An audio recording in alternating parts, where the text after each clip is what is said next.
ମୁଁ Surajit Tripathi 15 number ward councillor Parakhand municipality. Sir कौन पे आज जिलापाल मु गत 4-5 दिन है मोर निजर मो आई को लेकिन आम जाइलु पाराखंड मेडिकल को एवं सेठारे जो प्रकार व्यवस्था देखिलु आम निजे स्ट्रक्चर धरी निजे मेडिकल गुड़ा बुलिलु किंतु डॉक्टर मानकर कौन ठीक से ट्रीटमेंट करना बिहेवियर भी ठीक करना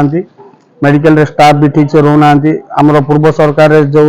जपरी स्वास्थ्य मित्र जो मैंने अपॉइंट होते एबे पूरा मेडिकल को गोटे ही स्वास्थ्य मित्र रखते से भी ठीक से काम करना तेणु मु